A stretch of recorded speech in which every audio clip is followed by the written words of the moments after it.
Assalamualaikum warahmatullahi wabarakatuh. Perkenalkan, nama saya Siti Nabila dengan NIM 2103289 dari mata kuliah Manajemen Risiko Bisnis 6B. Langsung saja maksud dan tujuan saya ingin memaparkan kembali atau menjelaskan materi ke-6, yaitu tentang manajemen risiko atas penanganan konflik. Nah, berikut ada beberapa PowerPoint penting tentang manajemen risiko atas penanganan konflik, yaitu yang pertama, tujuan manajemen risiko atas konflik. Nah, tujuan spesifik dari manajemen risiko terhadap konflik adalah untuk melengkapi manajemen dan seluruh staf organisasi untuk menjaga keselamatan mereka secara lebih baik dan untuk menjaga berkesinambungan pelaksanaan kegiatan organisasi secara efektif meskipun dalam situasi konflik. Selanjutnya adalah prinsip-prinsip dan prosedur umum manajemen risiko dalam penanganan konflik. Prinsip dasar manajemen risiko meliputi yaitu manajemen risiko atau MR harus terintegrasi secara operasional sebagai isu lintas sektoral, serta tanggung jawab pribadi, kelembagaan, dan mandat perlu diklarifikasi dan dipahami oleh pemangku kepentingan dan pengambil keputusan pada setiap tingkat. Serta yang terakhir adalah semua tahapan proses manajemen risiko hendaknya dilaksanakan sepenuhnya secara efektif dan proaktif, dengan dimulai dari menilai dan mengukur risiko, memantau serta mengelola dan mengurangi risiko. Selanjutnya adalah prinsip-prinsip dan prosedur umum manajemen risiko dalam penanganan konflik. Prinsip dasar manajemen risiko yaitu meliputi manajemen agar proaktif mengingatkan mengenai pentingnya dan kesiapan untuk kemungkinan terjadinya reorientasi yang fleksibel dan perencanaan ulang di tingkat strategis, personel dan juga operasional. Serta manajemen risiko dan sensitivitas konflik dapat saling memperkuat, baik negatif maupun positif, dan perlu diperiksa silang secara holistik.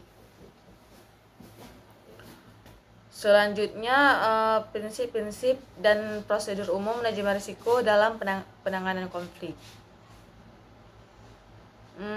Prinsip dasar manajemen risiko yaitu meliputi banyak pihak yang terlibat dalam kegiatan manajemen risiko. Oleh karena itu, perlu dibangun suatu pola koordinasi dan pertukaran informasi yang berharga yang konstruktif, serta sistem manajemen risiko individu harus didasarkan pada instrumen dan juga mekanisme yang mapan. Selanjutnya, komponen manajemen risiko yaitu meliputi yang pertama adalah analisa dan monitoring, yaitu analisis keamanan dan juga penilaian dampak risiko. Serta selanjutnya adalah komponen manajemen risiko yaitu meliputi konteks monitoring. Langkah monitoring harus terdiri dari pencegahan risiko dan pencegahan risiko dan manajemen strategi, kebijakan dan prosedur pemantauan konteks risiko secara teratur sangat penting untuk mempersiapkan dasar informasi. Yang kedua adalah pertemuan rutin dan aliran informasi. Serta selanjutnya adalah komponen manajemen risiko yaitu kedua, pencegahan dan manajemen. Ada 3 strategi untuk mengurangi risiko, diantaranya penerimaan, perlindungan, dan juga pencegahan. Kombinasi strategi penerimaan dan perlindungan adalah strategi yang paling umum ditetapkan dalam merumuskan strategi dan upaya pencegahan mengacu pada langkah-langkah sebagaimana diuraikan pada materi mengenai proses manajemen risiko. Nah, selanjutnya tujuan manajemen risiko atas konflik. Sebagaimana diuraikan di atas, program-program atau kegiatan-kegiatan dilaksanakan di suatu organisasi seringkali menghadapi masalah yang perbedaan persepsi dan penerimaan dari anggota organisasi yang memicu timbulnya konflik, dan dengan anggota organisasi demikian secara tidak sengaja terjebak dalam perselisihan antara pihak-pihak yang berbeda pendapat. Efek negatif ini dapat mencakup risiko terhadap personil organisasi dan penerimaan manfaat dari organisasi, serta biaya yang dikeluarkan serta pencapaian di atas tujuan organisasi. Dalam konteks ini, manajemen risiko atas konflik adalah proses yang ditujukan untuk yang pertama adalah mengidentifikasi dan memantau risiko yang berbeda serta antisipasi terhadap dampak yang pada tingkat berbeda serta menjadikannya lebih transparan dan dapat dikenali dan direfleksikan oleh manajemen dan pegawai.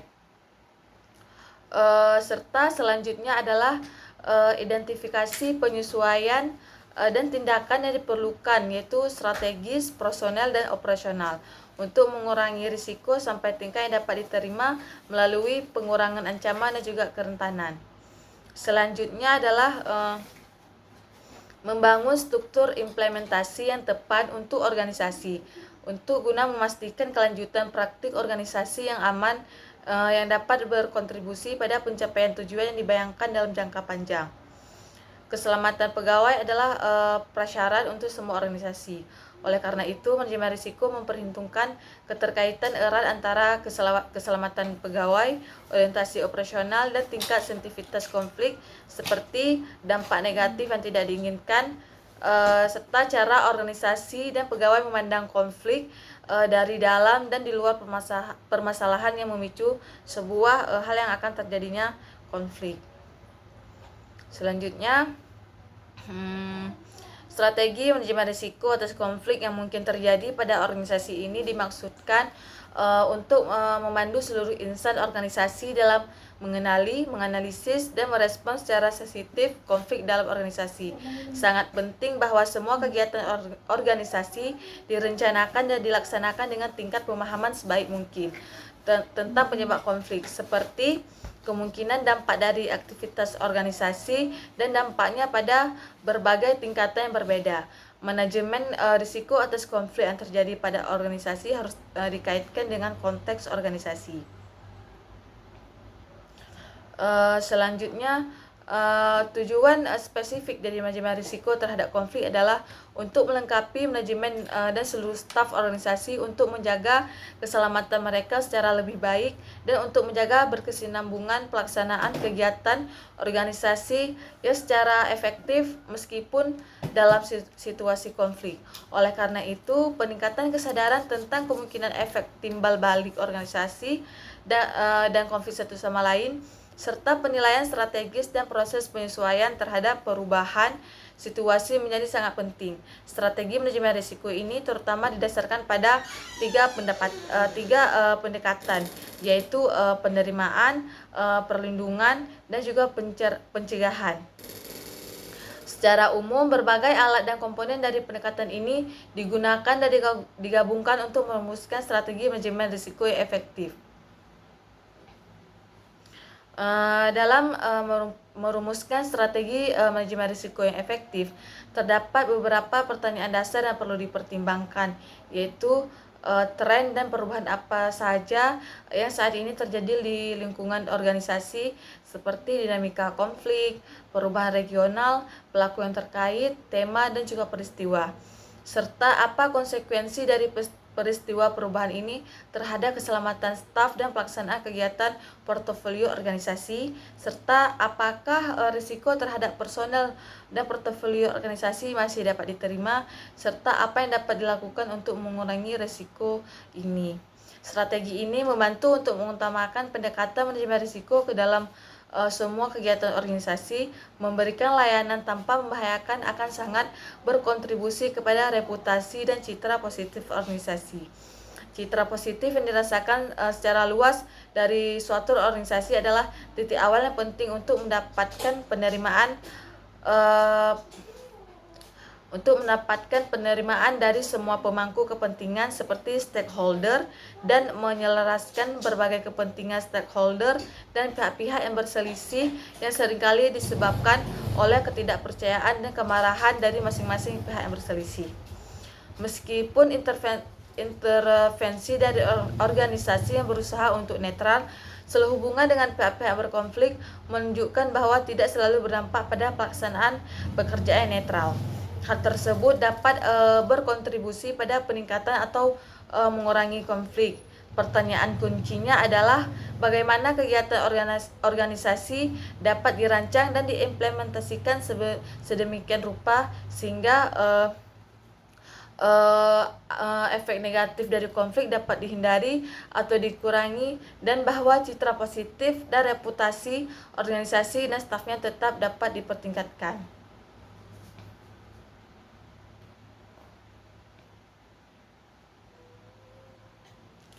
Serta selanjutnya itu manajemen risiko atas konflik dalam organisasi adalah tugas manajemen karena terkait dengan tugas menjaga harmonisasi dalam organisasi. Namun prinsip dan prosedur yang dibangun dalam proses manajemen risiko organisasi harus dipahami dan diinternalisasi oleh seluruh staf serta diintegrasikan ke dalam rutinitas sehari-hari, sehingga manajemen risiko menjadi tanggung jawab dan kepedulian bersama yang sama di seluruh organisasi. Sebagaimana diuraikan di atas, pengembangan strategi manajemen risiko yang aman dan efektif hanya dapat dicapai jika mekanisme pemantauan lainnya diterapkan secara bersamaan dan diintegrasikan ke dalam siklus manajemen organisasi, seperti analisis konflik di tingkat organisasi, regional, dan negara untuk membantu instansi organisasi dalam memahami dan mengidentifikasi akar penyebab konflik dan juga konsekuensinya.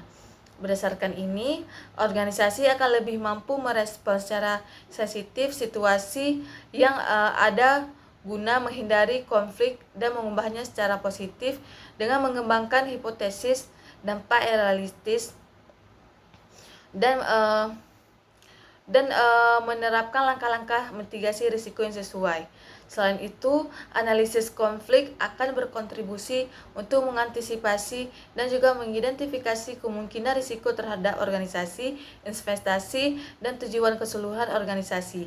Hal ini akan menciptakan landasan untuk pemantauan konteks risiko berkelanjutan dan penilaian dampak risiko. Serta selanjutnya adalah pemeriksaan atas upaya pencegahan kejadian bahaya dan penilaian dampak konflik dapat membantu manajemen dan staf untuk menyadari dan mengidentifikasi potensi risiko atas dampak konflik yang mungkin terjadi atas kegiatan mereka. Monitoring atas dampak positif dan negatif dari konflik yang mungkin terjadi atas organisasi serta konsekuensi dari konflik terhadap organisasi sangat penting untuk melakukan penyesuaian aktivitas organisasi atas dasar konteks yang berubah serta dinamika yang terjadi sebagai dampak dari konflik. Selanjutnya adalah yang kedua. Yang kedua ini ada prinsip-prinsip dan prosedur umum manajemen risiko dalam penanganan konflik. Yang pertama adalah prinsip dasar manajemen risiko. Yang pertama yaitu prinsip dasar manajemen risiko, yaitu meliputi manajemen risiko harus terintegrasi secara operasional sebagai isu lintas sektoral, yaitu meliputi dalam kegiatan rutin dan manajemen portofolio, serta perencanaan serta fase pelaksanaan kegiatan organisasi pada setiap tingkatan organisasi serta tingkat organisasi, tingkat negara, markas, dan organisasi terkait. Serta yang kedua adalah tanggung jawab pribadi dan kelembagaan dan mandat perlu diklarifikasikan dan dipahami oleh pemangku kepentingan dan pengambil keputusan pada setiap tingkat. Serta yang ketiga adalah semua tahapan proses manajemen risiko hendaknya dilaksanakan sepenuhnya secara efektif dan proaktif, dimulai dari menilai dan mengukur risiko, memantau serta mengelola mengurangi risiko. Serta yang keempat adalah manajemen agar proaktif mengingatkan mengenai pentingnya dan kesiapan untuk kemungkinan terjadinya reorientasi yang fleksibel dan perencanaan ulang di tingkat strategis, personal, dan operasional. Hal ini karena lingkungan konflik dapat berubah dengan cepat. Serta yang kelima, manajemen risiko dan sensitivitas kesadaran akan terjadinya konflik dapat saling memperkuat baik negatif dan positif dan perlu diperiksa silang secara holistik. Di satu sisi lain, sensitivitas konflik dapat meningkatkan kerentanan terhadap ancaman dan di pihak lain. Sensitivitas konflik juga dapat memberikan dan mempromosikan citra positif atas kegiatan organisasi sehingga mengurangi kerentanan terhadap risiko karena penerimaan umum di antara para pemangku kepentingan.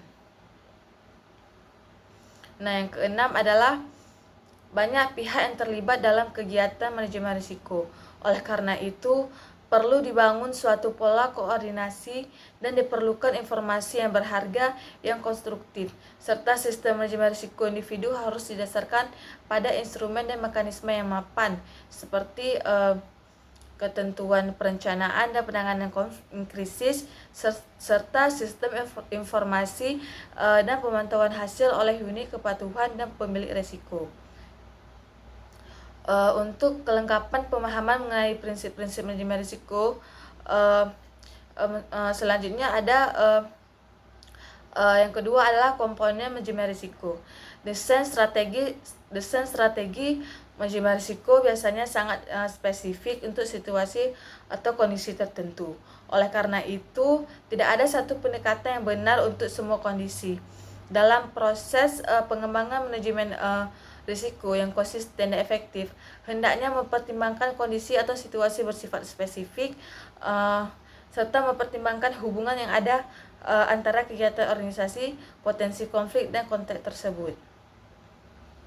Nah, komponen dasar manajemen risiko konflik dapat digambarkan dalam sebuah tabel, yaitu analis dan monitoring, yaitu berisi tentang analis keamanan, penilaian dampak risiko, pemantauan konteks, pemantauan keamanan, perubahan relevan dan tren, serta pertemuan rutin aliran informasi. Sedangkan di pencegahan dan manajemen itu meliputi gambar dan penerimaan, perlindungan, serta pencegahan. Itu di dalamnya ada daftar periksa, kebijakan keamanan, manual keamanan, prosedur dan pengoperasian standar atau SOP, serta rencana keamanan, pelatihan dan juga manajemen risiko keselamatan terjadi, keterampilan negosiasi dan lain-lain, serta kolaborasi dengan donor lainnya, representasi diplomatik, jasa penasehat, prinsip kerja, dan juga kode etik serta lain-lainnya.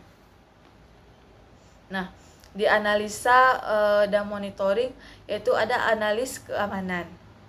Di manajemen risiko harus menjadi strategi yang bersifat produktif yang meminimalkan risiko terhadap staf, mitra, atau penerima manfaat yang dapat menjadi korban kekerasan psikologis atau fisik, serta meminimalkan risiko terhadap aset organisasi. Pada kondisi krisis, terhadap risiko tinggi organisasi menjadi target langsung dari konflik karena alasan politik atau ekonomi dan organisasi mungkin hubungan dengan konflik. Analisis keuangan meneliti dan secara realistis menilai situasi dan mengantisipasi ancaman serta kerentanan dan juga kapasitas organisasi, staf untuk mengelola dan meminimalkan risiko dengan tepat. Tergantung pada tingkat ancaman yang potensial terhadap organisasi, analisis harus dilakukan oleh spesialis keamanan. Selama fase perencanaan program dan organisasi, analis keamanan bertujuan untuk menilai apakah ada kondisi kerangka kerja yang tepat sehingga kelayakan intervensi yang direncanakan dapat dijamin. Selama fase pelaksanaan, analisis terperinci harus dilakukan secara teratur pada tingkat program kerja atau kegiatan organisasi dan dalam konteks lingkungan langsung dari program kerja organisasi. Di kerangka analisis keamanan itu ada meliputi ancaman, kerentanan, dan juga kapasitas.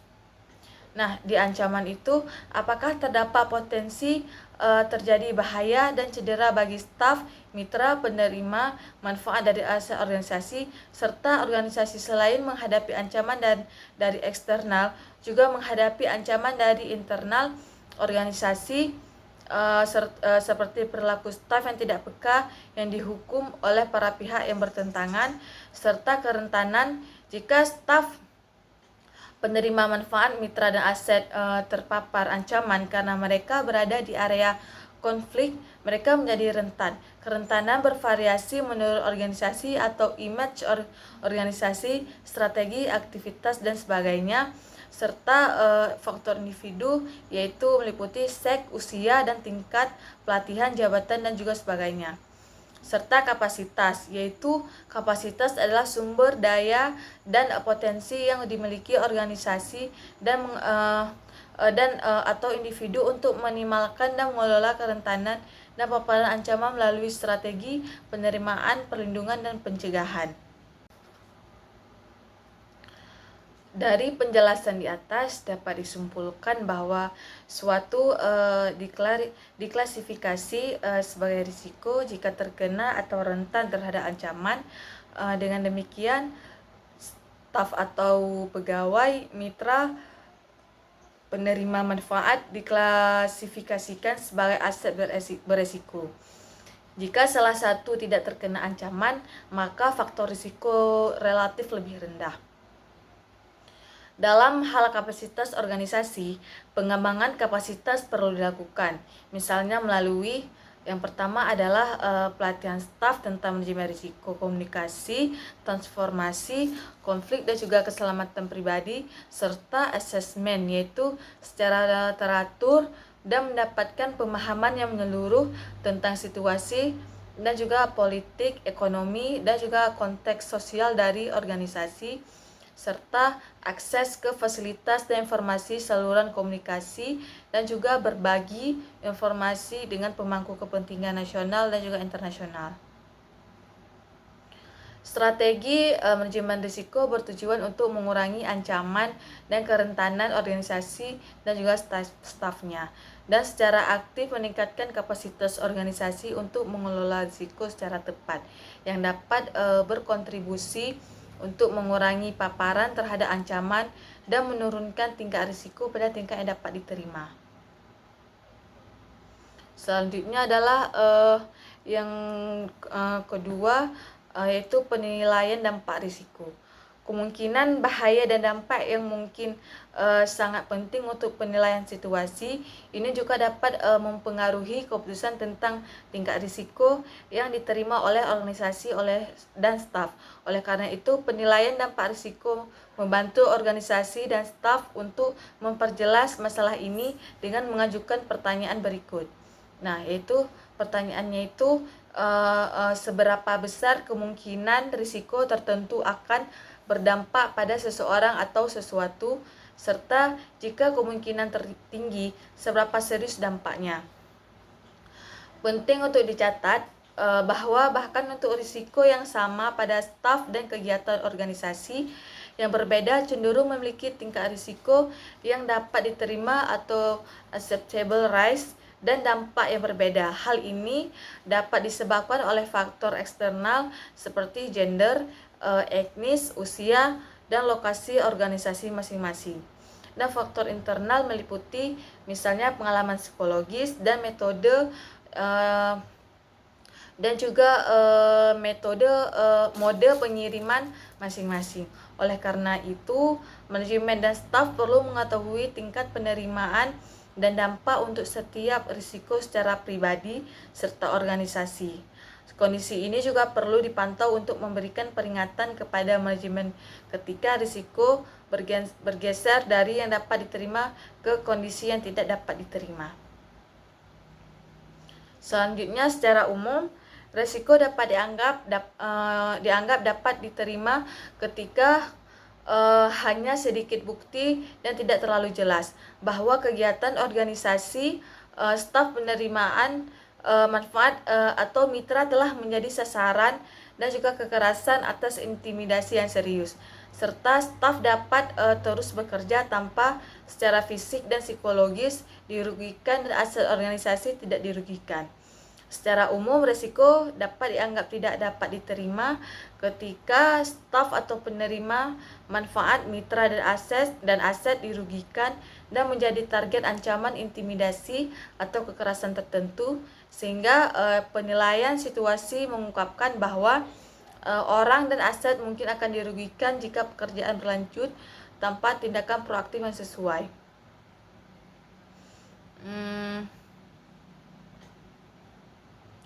Selanjutnya adalah garis lengkung mewakili ambang untuk risiko yang berbeda. Ambang batas penerimaan akseptansi bervariasi tergantung pada probabilitas terhadap probabilitas risiko dan dampaknya. Jika ancaman berada di bawah ambang risiko yang dapat diterima, diperlukan dan tindakan untuk minimalkan paparan terhadap ancaman dan juga membangun kapasitas untuk mengelolanya. Serta yang C adalah konteks monitoring. Ancaman yang diantisipasi dan kerentanan dari risiko yang diidentifikasi dan dinilai oleh konflik dan analisis keamanan harus secara teratur dipantau dan dievaluasi dalam rangka untuk mengembangkan dan kesadaran akan risiko dan respon manajemen yang sistematis terhadap risiko. Langkah monitoring harus terdiri dari pencegahan risiko dan manajemen strategi, kebijakan dan juga prosedur. Pemantauan konteks risiko secara teratur sangat penting untuk mempersiapkan dasar informasi. Berikut adalah beberapa prinsip dasar untuk pemantauan konteks. Yang pertama yaitu pemantauan konteks yang menyediakan informasi yang bisa ditrasir mengenai perubahan tingkat keamanan yang relevan, tren dan antisipasi risiko secara umum, dan dalam kaitannya dengan organisasi pada tingkat yang berbeda, seperti informasi mengenai politik, ekonomi, dan sosial. Cakupan pemantauan didefinisikan berdasarkan hasil analisis konflik dan juga keamanan. Pemantauan konteks harus dilakukan pada tingkat organisasi dan juga program. Koordinasi dan kerjasama antara stakeholder yang berbeda serta analisis dilakukan bersama dan mendiskusikan tentang perspektif kegiatan dan berkontribusi untuk memastikan efisiensi biaya dan juga meningkatkan kualitas pemantauan secara keseluruhan. Monitoring harus dilakukan selama tahap perencanaan dan pelaksanaan organisasi maupun program, serta pemantauan konteks pada tingkat organisasi atau program dapat dilakukan baik secara terpisah ataupun sebagai bagian integral dari pemantauan dampak organisasi dan program. Misalnya dengan menggunakan checklist. Pastikan bahwa konteks monitoring menjadi suatu yang rutinitas dalam organisasi. Adanya tanggung jawab yang jelas untuk pemantauan konteks dan evaluasinya harus diidentifikasi. Monitoring konteks dapat dilakukan pada berbagai tingkat sistem. Nah, selanjutnya itu ada D, pertemuan rutin dan aliran informasi, yaitu dalam rangka mengevaluasi serta mengembangkan skenario dan tindakan serta penyesuaian yang sesuai dengan kegiatan organisasi dan kegiatannya. Harus dilakukan review secara rutin. Kegiatan ini sebaiknya diintegrasikan ke dalam proses manajemen yang sudah ada. Pelaporan rutin, dokumentasi, dan analisis situasi keamanan juga harus menjadi bagian dari proses tersebut. Selain itu juga harus dipastikan ketepatan waktu penyampaian informasi kepada manajemen dan staf yang melaksanakan kegiatan di lapangan, serta stakeholder terkait. Oleh karena itu, personil manajemen yang bertanggung jawab harus ada, dapat dengan mudah diakses dan mendapatkan informasi yang cukup sepanjang waktu. Selanjutnya itu yang kedua adalah pencegahan dan manajemen. Secara umum ada 3 strategi untuk mengurangi risiko. Yang pertama penerimaan, yang kedua itu perlindungan, yang ketiga itu pencegahan, serta kombinasi strategi penerimaan dan perlindungan adalah strategi yang paling umum diterapkan. Dalam merumuskan strategi atau upaya pencegahan dan mitigasi risiko, mengacu pada langkah-langkah sebagaimana diuraikan pada penjelasan di atas mengenai proses manajemen risiko. Nah, selanjutnya ada beberapa rangkuman yang bisa kita rangkum, yaitu dalam rangka mengembangkan strategi penyelesaian konflik. Para pemimpin administrator dapat menggunakan berbagai macam cara. Hal ini juga bergantung pada jenis konflik, sumber konflik, dan sumber daya dalam menyelesaikan konflik itu sendiri. Apabila permasalahan konflik yang ada dalam organisasi terkait dengan hal yang sangat teknik, seperti konflik akan data untuk informasi yang bias di antara pemimpin penyedia atau konflik terkait dengan distribusi pekerjaan yang tidak merata. Para pemimpin administrator dapat secara langsung mengintervensi penyelesaian konflik melalui proses negosiasi. Jika para pemimpin administrator tidak dapat menyelesaikan konflik, maka jalan yang ditempuh adalah dengan melibatkan pihak ketiga yang berperan sebagai mediator atau arbitrator dalam penyelesaian konflik. Banyak instrumen yang dapat dikembangkan oleh pemimpin administrator dalam rangka penanganan konflik. Salah satu instrumen terkenal adalah Thomas Kilmann Tools dalam intervensi konflik. Terdapat 5 gaya penyelesaian konflik, yaitu menghindari atau avoidance, bersaing atau competing, mengakomodasi atau accommodating, berkompromi atau compromising, dan berkolaborasi collaborating. Adapun manajemen risiko atas konflik adalah proses yang ditujukan untuk identifikasi dan memantau risiko. Nah, yang kedua adalah identifikasi langkah dan tindakan yang diperlukan untuk mengurangi risiko sampai tingkat yang diterima, serta yang ketiga adalah membangun struktur implementasi yang tepat bagi organisasi, serta tujuannya ialah itu spesifik dari manajemen risiko terhadap konflik adalah untuk melengkapi manajemen risiko dan seluruh personil organisasi dalam upaya menjaga keselamatan mereka secara lebih baik serta menjaga kebersinambungan pelaksanaan kegiatan organisasi secara efektif meskipun dalam situasi konflik. Nah, selanjutnya ada beberapa beberapa pertanyaan yang akan saya jawab sendiri, yaitu latihan yang pertama, konsep manajemen konflik. Nah, contoh kasusnya itu pada pukul 9 pagi, Lina, seorang pejabat pengawas di lingkungan Badan Pengembangan Kompetensi ASN, menghubungi seorang pelaksana, Pak Darto, untuk menanyakan mengapa surat rekomendasi untuk akreditasi lembaga tidak dikirim tepat pada waktunya. Dengan meletakkan telepon, ia berkata, "Saya kecewa dengan cara kerja Anda. Apakah kamu pikir bahwa kamu hanya sendiri yang dapat bekerja dan tidak ada staf lain yang mampu mengerjakannya?" Merasa ditegur, dan sebenarnya Pak Darto sudah berusaha mengirim surat tersebut. Namun tepat pada hari H di mana surat tersebut harus dikirim, Pak Darto harus mengambil rapor sekolah anaknya, dan di perjalanan sepeda motornya itu mogok.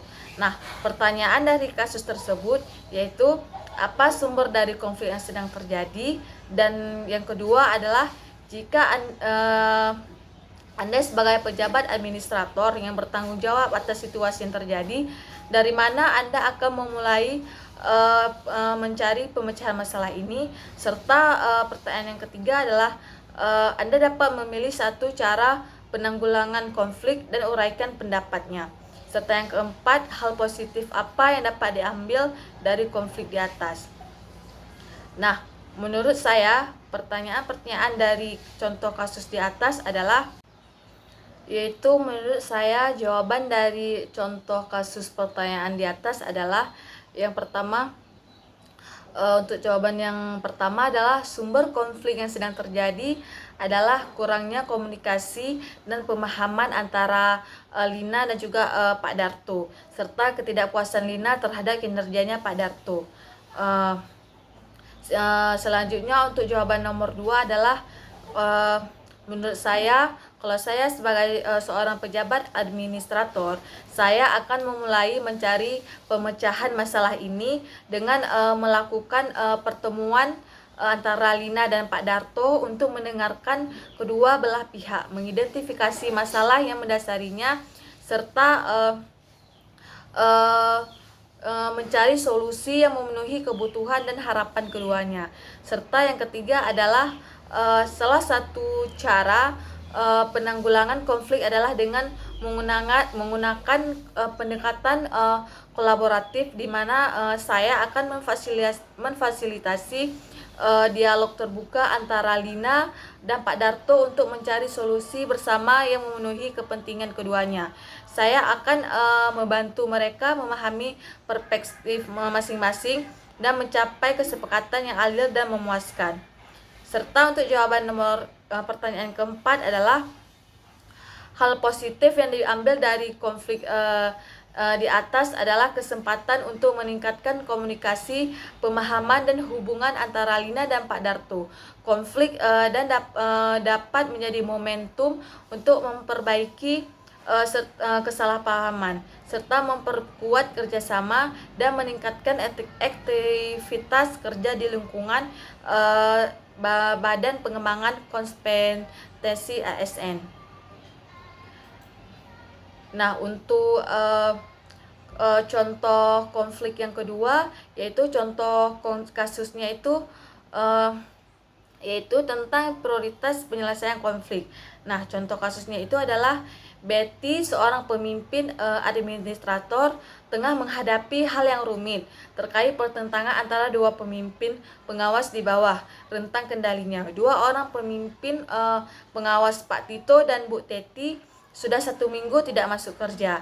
Banyak pekerjaan penting di kantor yang harus dikerjakan. Kedua orang pemimpin tersebut ditinggal begitu saja. Informasi dari para staf pelaksana yang didapat Bu Betty bahwa kedua orang pemimpin telah bertengkar terkait marutnya penanganan kegiatan seminar 2 minggu yang lalu. Nah, mereka saling menyalahkan satu sama lain sehingga tentang ketidakberesan pertanggungjawaban keuangan seminar.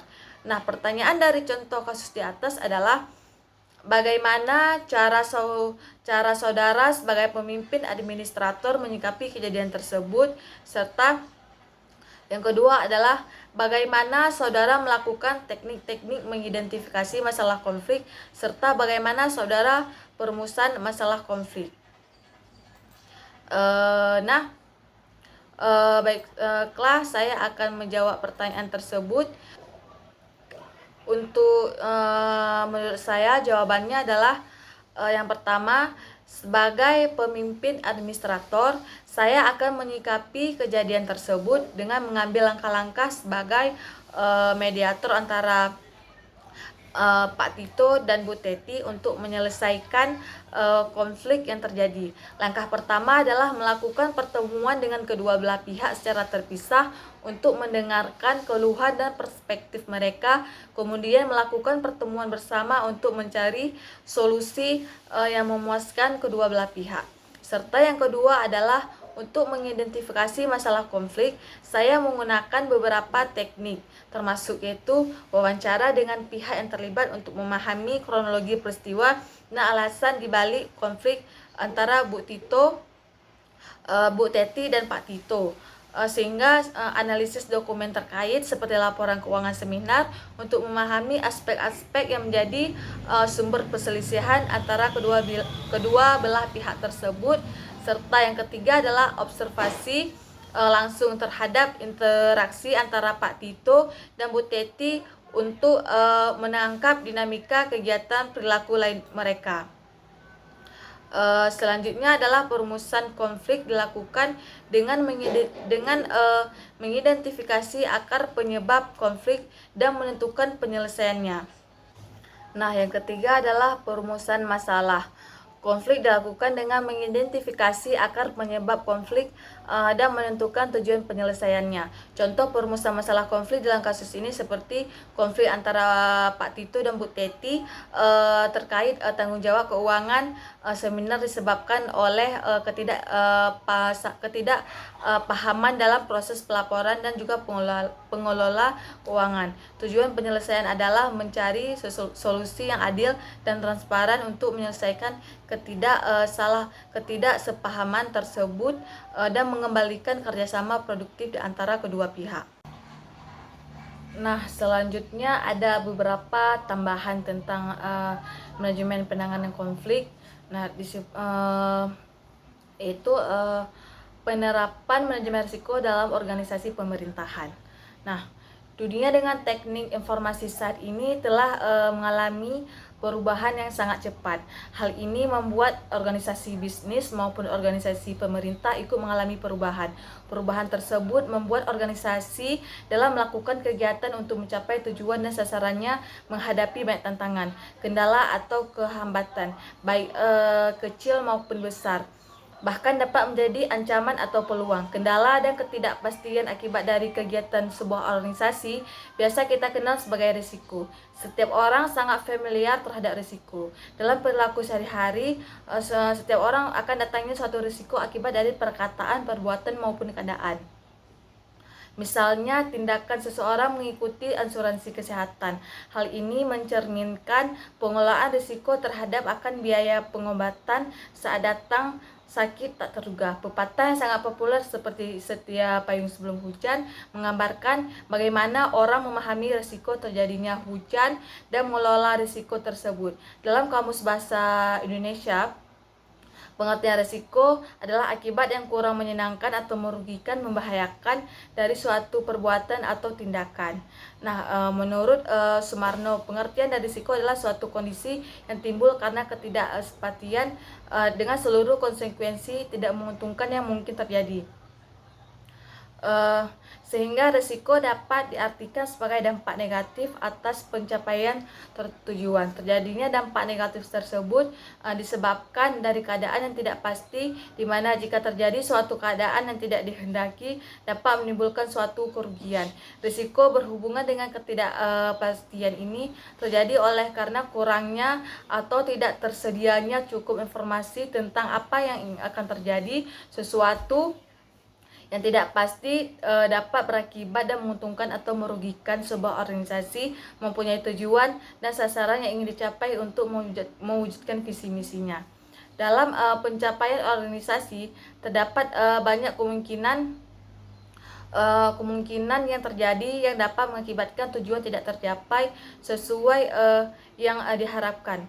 Risiko dapat disebabkan faktor lain atau faktor luar maupun faktor dari dalam yang dapat menyebabkan ketidakpastian dalam usaha mencapai tujuan dari sasaran yang diinginkan. Setiap bagian dari organisasi memiliki risiko tersendiri, seperti contohnya potensi risiko yang akan terjadi dalam organisasi pemerintah seperti risiko terjadi korupsi atau kecurangan yang mengakibatkan adanya kerugian keuangan negara, penurunan pendapatan pajak, kegagalan pelaksanaan program, kegiatan dan juga pembangunan. Kegagalan pemberian layanan yang dioptimasi kepada masyarakat lain dan sebagainya. Dalam menjalankan tugas dan fungsi, organisasi pemerintah memiliki indikator kinerja utama atau IKU yang dijabarkan di dalam sasaran strategis yang harus dicapai. Dalam merealisasikan sasaran strategi untuk mencapai target kinerja utama yang sudah ditetapkan tersebut, ada kemungkinan gagal atau tidak dapat dicapai sesuai rencana. Hal ini disebabkan adanya potensi risiko yang terjadi, sehingga perlu penerapan manajemen risiko untuk menghadapi segala kemungkinan terjadi dan berdampak negatif pada sasaran strategis yang hendak dicapai. Selanjutnya, untuk budaya risiko, diperlukan adanya suatu keterpaduan langkah secara bersama antara pimpinan puncak dan para pimpinan di seluruh tingkatan beserta jajarannya dalam memahami berbagai aturan yang ada dalam semua pihak, termasuk pemangku kepentingan, saling berinteraksi, dan kegiatan sehari-hari organisasi. Bentuk budaya sadar risiko yang harus ditetapkan meliputi: pertama, komitmen pemimpin untuk mempertimbangkan risiko dalam setiap pengambilan keputusan. Peran pemimpin puncak dan jajarannya merupakan kunci utama di dalam menjalankan perubahan. Jenis kepemimpinan dan perilaku pimpinan akan menjadi penentu bagi terciptanya budaya peduli yang diinginkan, serta komitmen pemimpin yang menjadi prioritas terhadap program manajemen risiko dan diwujudkan dan ditunjukkan oleh pimpinan puncak beserta pimpinan di seluruh tingkatan, baik dukungan dalam bentuk implisit maupun eksplisit. Selanjutnya, dengan diterapkan manajemen risiko pada diharapkan dapat meningkatkan kemungkinan pencapaian sasaran strategis organisasi dan peningkatan kinerja, mendorong manajemen yang proaktif, antisipatif, memberikan dasar yang kuat bagi pengambilan keputusan dan perencanaan, meningkatkan kepatuhan terhadap regulasi, meningkatkan ketahanan organisasi, serta meningkatkan efektivitas alokasi dan efisiensi penggunaan sumber daya organisasi, serta meningkatkan kepercayaan pada pemangku kepentingan. Nah, baiklah, dari penjelasan dari penerapan manajemen risiko terhadap dalam organisasi pemerintahan dan juga penerapannya dalam organisasi bisnis, saya akhiri. Bila terjadi ada salah penyebutan kata, makna ataupun arti, saya mohon maaf sebesar-besarnya. Saya akhiri. Wabillahi taufiq wal hidayah. Assalamualaikum warahmatullahi wabarakatuh.